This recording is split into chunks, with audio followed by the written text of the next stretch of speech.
how did you come to start the company? Were you inspired by Mark Zuckerberg and Facebook, or is it something that you just thought, wow, that's happening over there, let's do something in Russia similar? Actually, it began even prior to Facebook's success, when I had this projects for my fellow students when I was a student at the St. Petersburg State University. So I had these community projects. We had discussion boards, chats. We had a section where you could exchange materials for your examinations and things like that, the lessons, everything. And so it was in the beginning of this century. So it's like 10 years ago. So I started really early, and I built a community around it. But when I graduated the university at 2006, I realized that I'm not good at supporting projects for students, because I'm no longer a student. So what I had to do, I had to create a project for graduates and for young professionals who graduated to this high-profile important universities like St. Petersburg State University, Moscow State Universities, and so on. And it turned out to be very successful because there was really a need for it. I solved my personal problem because I needed a tool to keep in touch with my fellow students. And actually the Russian name of VK, which is Vkontakte, means in touch. So this is a tool for staying in touch.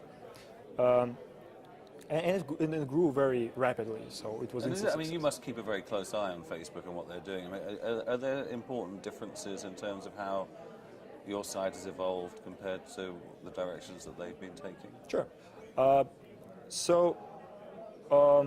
What you have in the Russian market is that you don't have a lot of young companies, a lot of startups, a lot of infrastructure to support you. So if Facebook was very open from the beginning and they didn't need to create their own video services or their own sophisticated audio services and so on, we had to build it from scratch because you didn't have them on the Russian market. Because if users wanted to do this, we couldn't just forward them to YouTube. There's no Sean Parker to come around and give you advice either. And, yeah. So what did you do? I mean, how did? So it's much more all-encompassing system, is it? That you Absolutely. Yeah.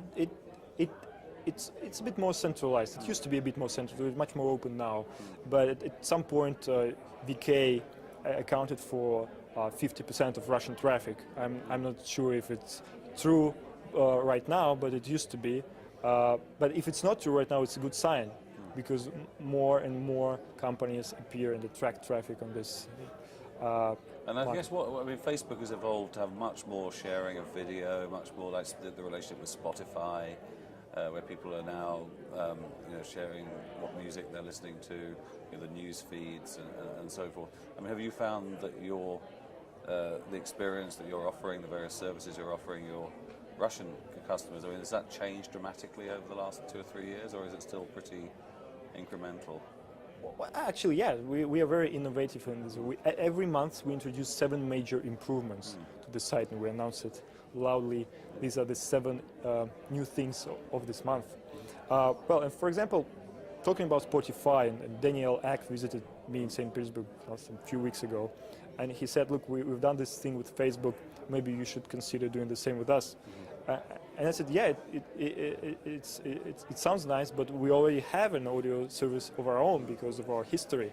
And then 2 weeks ago we announced that you could see what your friends are listening to, and you could switch in and you could listen to the songs your friends is listening to, and then when he finishes to listen this one and goes to the next one, you can continue, and this is like a radio, really.